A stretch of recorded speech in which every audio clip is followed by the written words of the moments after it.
우리 사람이 일상을 살다 보면은 일이 겹칠 때가 있습니다.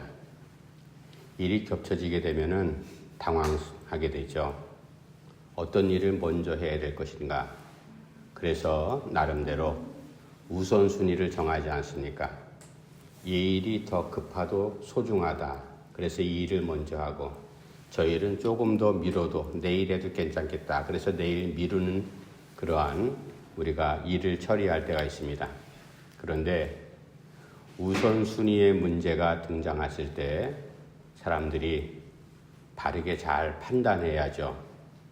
그래서 우선순위를 처리하는 사람들의 모습을 가만히 보면은 어떤 사람들은 냉정하게 일을 우선순위를 정하죠. 이게 지금 당장 보기에는 무척 시급하고 중요한 문제인 것 같아도 그러나 객관적으로 냉정하게 판단했을 때 이게 더 중요한 일이다. 그래서 우선순위를 정하는. 그러나 어떤 사람들은 아무리 중요한 일이 있고 그것이 우선순위가 될지언정 그렇게 판단하지 않고 내가 저 중요한 일, 급한 일을 먼저 처리하면 나에게 유익이 될까? 손익을 먼저 계산을 하는 사람들이 있습니다. 그래서 아무리 급한 우선순위 일을 할지라도 그 다음으로 밀어버리죠. 나에게 유익이 되지 않고 나에게 실익이 없다. 그리고 더 답답한 사람들은 즉흥적으로 일을 처리해버리는 사람도 있습니다. 어떤 게 옳고 그름을 떠나서 실익이 되고 유익이 돼도 이런 걸 다 떠나고 그냥 즉흥적으로 바로 순서를 정해버리는 사람도 있습니다.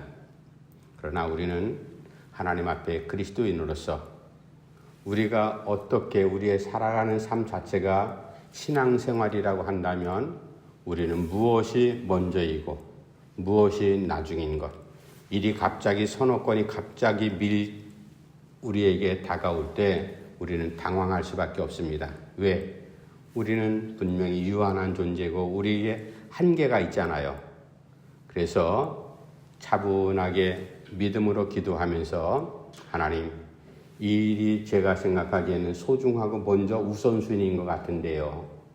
그러나 기도하고 보면 아니야. 내가 조금 손해를 본다 할지라도 조금 늦는다 할지라도 이게 우선순위야 하고 일의 순서를 정하는 게 바로 성도들이 같은 일이 닥쳐올 때 그 일을 잘 처리해 나가는 지혜로운 방법이기도 합니다. 근데 오늘 본문 보니까 자기의 생각, 자기의 의사, 자기의 의견을 당당하게 똑바로 밝히지 못하는 그런 사람들이 있다. 오늘 본문 말씀에 그렇게 밝히고 있습니다. 예수님께서 사람들이 기대와는 다르게 너희들이 나를 인자로 생각하는지 몰라도 인자도 죽을 것이다. 이 한마디에 모든 사람들이 다 뒤돌아서고 떠나버리잖아요.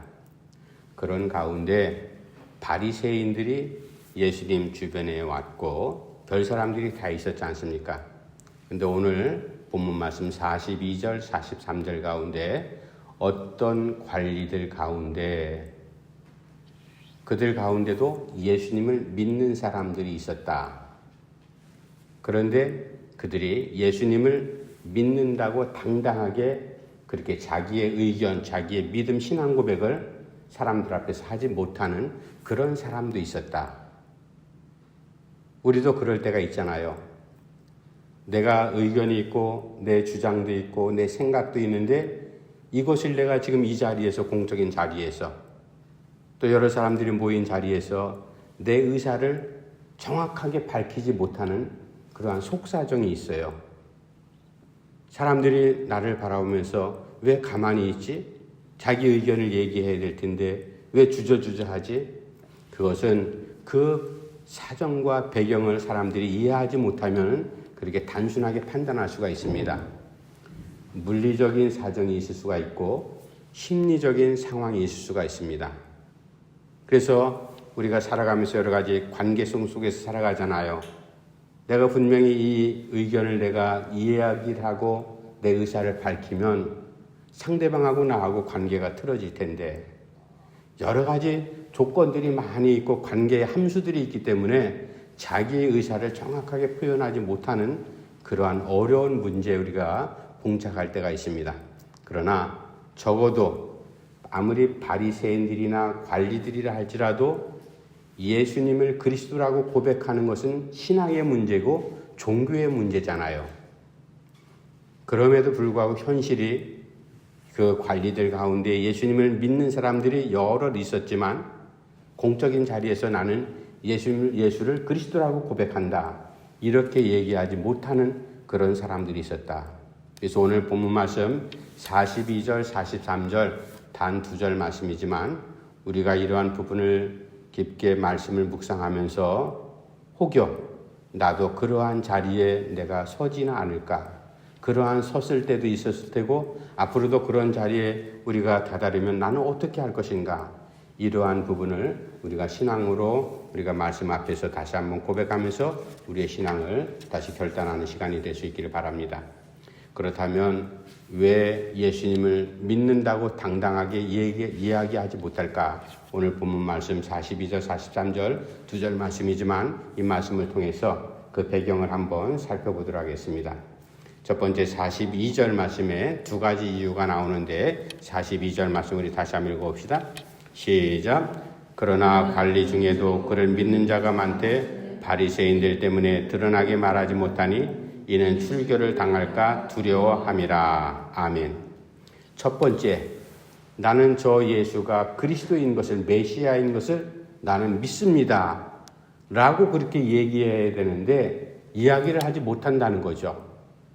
여기서 관리들은 누군지 성경에는 정확하게 특정한 인물들을 밝히진 않지만 그러나 그 당시 예수님 공생이 사역하는 동안에 유대 사회에서 관리들이라고 하는 사람들은 누구였는가 하면 최고 지도자들, 그러니까 사내들인 공의회라고 71명으로 구성된, 거기에는 장로들, 제사장들, 사두개인들, 바리새인들, 제사장 가문의 똑똑한 사람들, 이런 사람들 70명, 그리고 그 연도에 대제사장이었던 사람이 이제 전체 리더가 되는 거죠.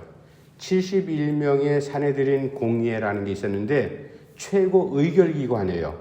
모든, 지금 물론 로마의 속국이지만 그러나 일정 부분 자치권을 허락해서 사내들인 공의회가 모든 것들을 리더해 나갑니다. 유대 사회를.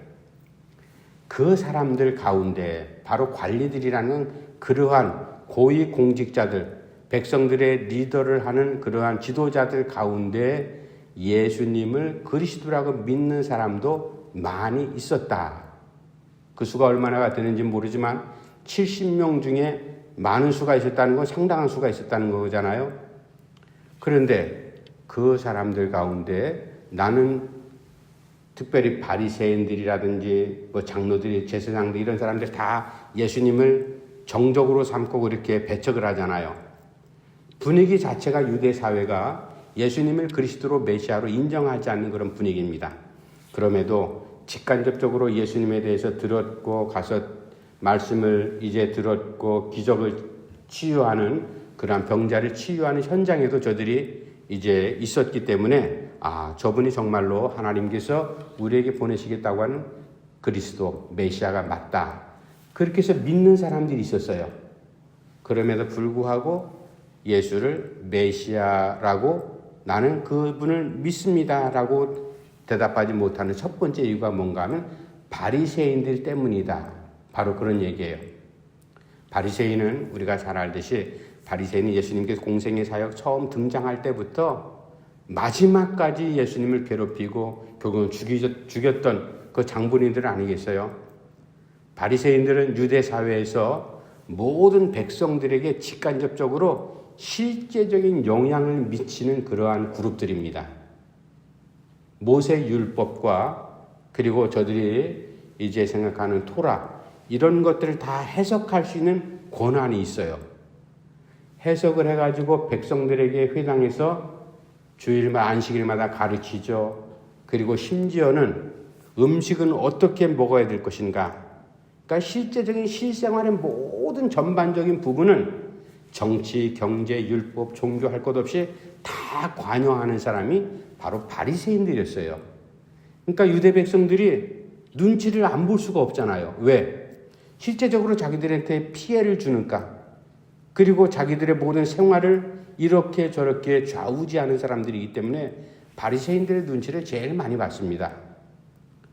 그러니까 그 같은 그룹에 있으면서도 고위 관리이면서도 저 바리새인들 때문에 예수를 그리스도라고 고백하지 못하는 이유가 바로 거기에 있었다. 물론 바리새라는 말은 분리주자예요. 이것저것 다 사사건건 간섭해가지고 무엇이 옳고 무엇이 그르고 늘 항상 섹터를 만들어가지고 네 편 내 편 나누고 이렇게 하는 이 사람들은 이게 통합하거나 화해하거나 그런 것을 잘 하지 못해요. 그러니까 유대 사회 내에서도 사람들이 다 두려워하고 뭐 가까이 하기에는 먼 사람들이지만 그럼에도 불구하고 자기들의 실제적인 영향력을 행사하기 때문에 이 바리새인들을 어떻게 무시할 수가 없는 그런 상황이거든요.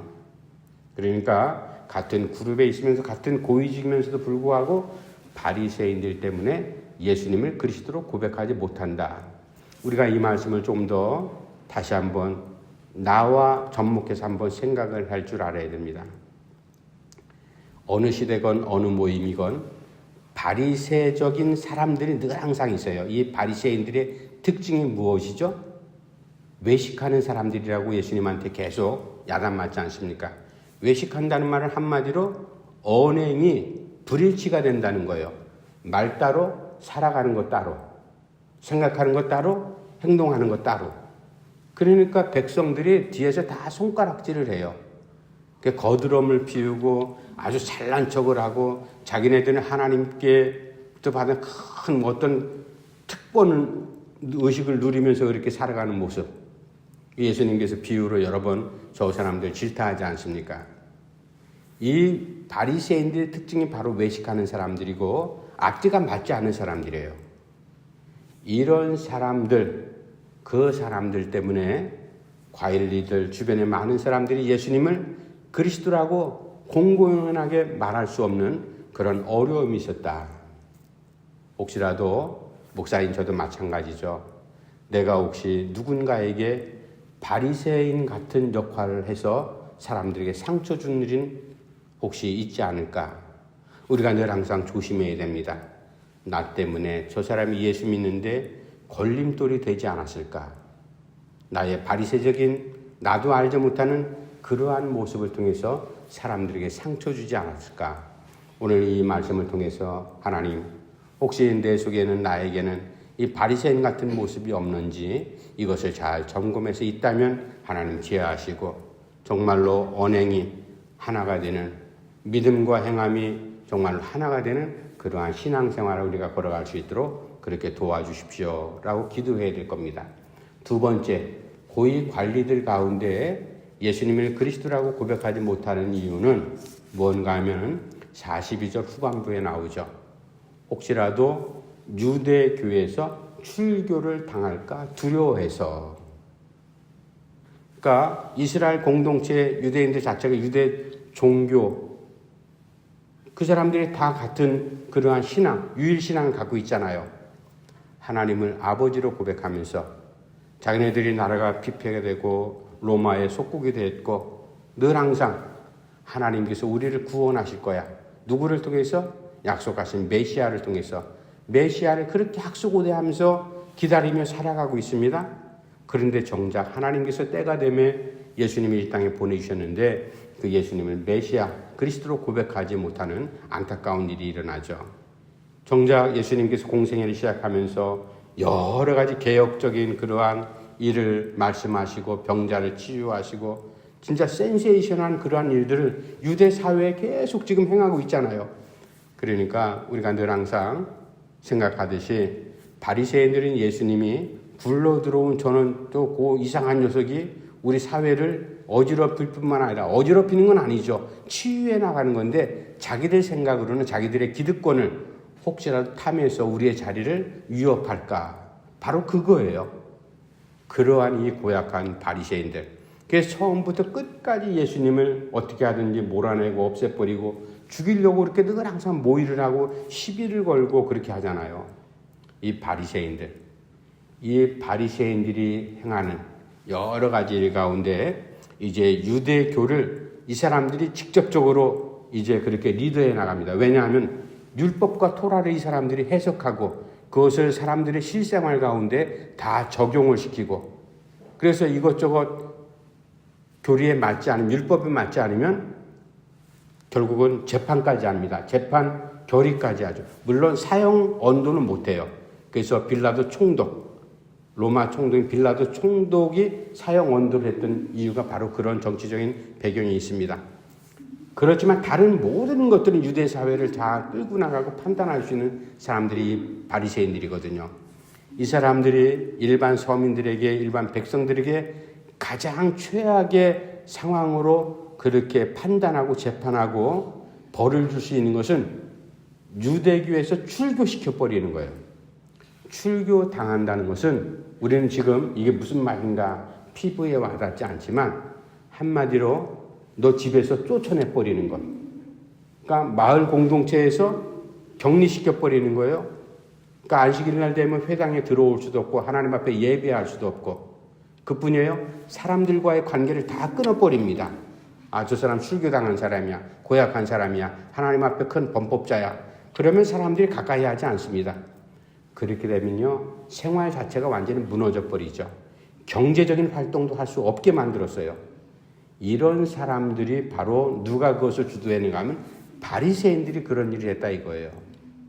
그래서 관리들 가운데 나는 예수를 그리스도라고 믿지만 내 입으로 공공연하게 이야기하지 못하는 것은 지금 시대적인 상황이 바리새인들이 주도권을 잡고 잘못했다가 저 예수를 그리스도라고 고백하면은 나쁜 놈, 낙인 찍어버리거든요. 그리고 유대 사회에서 유대교에서 출교를 해버리는 그러한 일이 일어날까봐 이 사람들이 감히 입을 벌려서 예수를 그리스도라고 고백하지 못하는 이유가 있다. 여러분, 우리들이 이 두 번째 말씀을 통해서 깊이 생각을 해야 됩니다. 주님께서 오신 것은 율법을 폐하려고 하신 것이 아니라 율법을 완성하기 위해서 이 땅에 오셨다. 그래서 사실은 아브라함은 율법의 사람이 아니거든요. 모세는 아브라함보다 훨씬 후대의 사람이잖아요. 그런데 우리가 이제 다음 주일날 말씀을 제가 준비하면 드릴 텐데 구원 얻는 것은 율법으로 우리가 구원 받는 게 아니잖아요. 믿음으로 구원 얻는다. 아브라함이 율법 없이 살았지만 아브라함도 여러 가지 실수를 했고 부족한 점이 있지만 하나님을 믿으니 하나님께서 그것을 의로 여겼다. 성경이 그렇게 말씀하지 않습니까? 그러니까 율법으로 구원 얻는 게 절대로 아니죠. 믿음으로, 하나님을 믿음으로 은혜로 구원 얻는다는 사실. 그런데 이 바리새인들은 율법을 모든 생활 속에 다 점조직처럼 조직을 해가지고 율법에 조금이라도 거슬리면 다 죄인이고 구원받지 못하고 우리 공동체에서는 떨어져 나가야 될 사람. 그렇게 해버리니까 이 유대인들이 참 고통스러운 겁니다. 그래서 유대교에서 출교를 당할까봐 이게 두 번째 이제 이유인데 혹시라도 우리가 율법적인 그런 틀 때문에 사람들에게 혹시라도 어려움을 주거나 그렇게 괴롭힘을 주는 일이 우리는 절대로 있어서는 안 된다.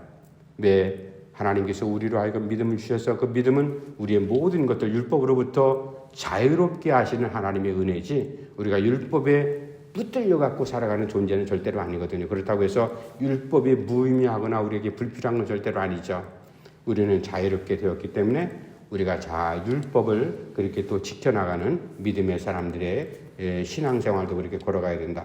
이제 세 번째, 저들이 왜 예수를 주라고 고백하지 못했는가? 그것은 43절 말씀 한번 더 읽어봅시다. 43절 시작. 그들은 사람의 영광을 하나님의 영광보다 더 사랑하였더라. 그러니까 유대 사회의 지도자들이라고 하는 관리들 가운데 예수님을 그리스도라고 공공연하게 자기 입으로 그렇게 시인하거나 말하지 못하는 속사정이 무엇이 있었는가 하면 바로 성경이 오늘 요한 사도를 통해서 우리에게 분명하게 말씀해 주죠. 저 사람들은 예수를 마음속으로는 그리스도로 믿기는 해도 공적으로 사람들에게, 특별히 바리새인들에게 나는 예수를 그리스도라고 믿습니다 라고 얘기하지 못하는 이유가 뭘까? 그것은 하나님의 영광보다도 사람의 영광을 더 우선시했기 때문에 그렇다. 하나님의 영광이라는 게 뭡니까? 영광이라는 거 제가 말씀드렸죠. 물론 하나님의 능력, 하나님의 권세, 하나님 자신의 능력이잖아요. 영광이고. 그 하나님의 영광이 지금 바리새인들과 이 고위 관리들이 있는 그 시대에 나타난 하나님의 영광이 무엇인가 하면 우리를 죄에서 구원하시기 위해서 사람의 몸을 입고 이 땅에 오신 예수 그리스도, 그분이 바로 하나님의 영광 아니겠어요? 예수님께서 이 땅에 오신 목적, 우리가 이미 성경을 통해 잘 알고 있지 않습니까? 인류를 죄 가운데서 구원하시기 위한 것이 하나님의 사랑이고 하나님의 영광이었다. 그것을 실천하는 것이 바로 예수님, 그분이 영광이거든요. 그 예수님을 그리스도라고, 하나님 보내신 메시아라고 믿지 못하는 이유가 바로 거기에 있었다. 하나님의 영광보다도 사람의 영광을 더 우선시했기 때문이다. 사람의 영광이라는 건 뭡니까? 사람의 영광이라는 것은 세상적인, 그러니까 세속적인 그러한 어떤 명예라든지 그런 권위라든지 이런 것들을 더 우선시했다. 바로 그 말이에요. 하나님의 영광보다도 사람의 영광을 우선시한. 그러니까 이 사람들의 믿음은 정말로 우리가 볼 때에도 썩 확연한, 확실한 믿음 있는 사람들은 아니었어요. 물론 이제 니고데모나 이런 사람들, 정말로 훌륭한 믿음을 가진 사람들도 있었죠.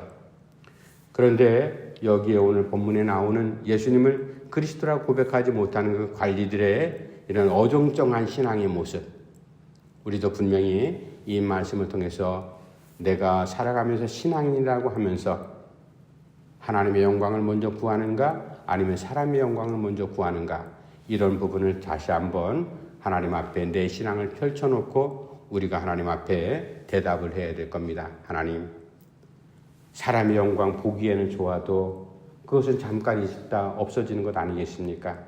하나님의 영광을 먼저 찾는 우리의 신앙의 걸음이 될 수 있도록 하나님 인도하옵소서. 그래서 오늘 본문 말씀을 통해서 사람의 영광보다도 하나님의 영광을 구함으로 인해서 맨 처음에 우선순위를 잘 정할 수 있는 그러한 바른 신앙 걸어가는 우리 성도들의 걸음이 꼭 되기를 간절히 바랍니다. 기도합시다. 하나님 아버지, 은혜를 감사함을 드립니다. 우리 하나님, 우리들을 사랑하셔서 믿음의 자리에 세우실 뿐만 아니라 우리도 믿음이 약할 때는 내가 예수 믿는 사람입니다. 그리스도인입니다. 교회에 출석하는 사람입니다. 이것을 떳떳하게 당당하게 말하지 못한 적도 있었지만, 그러나 우리가 분명히 우리의 정체를 많은 사람들에게 분명하게 이제 증언할 수 있는 담대한 믿음 허락하심을 감사함을 드립니다. 그럼에도 불구하고 우리의 삶의 현장 가운데 나 때문에, 바리새인 같은 모습 때문에 하나님의 우왕좌왕하는 우선순위를 우리가 뒤죽박죽 만들어버리기 때문에 하나님의 영광보다도 세상의 사람의 영광을 먼저 추구하는 모습을 보기 때문에 많은 사람들이 실망도 하고 나 자신도 넘어질 때가 있지 않습니까? 아버지 하나님, 저희들의 믿음을 바르게 주님 붙잡아 주시옵소서. 믿음을 밝히지 못하는 어리석은 그러한 관리들이 아니라 어떤 자리 어떤 형편에 있다 할지라도 예수가 그리스도임을 분명하게 밝히고 고백하는 당당한 신앙인이 될 수 있도록 우리의 걸음을 주께서 복되게 인도해 주시옵소서. 예수님의 이름으로 간절히 기도하옵나이다. 아멘.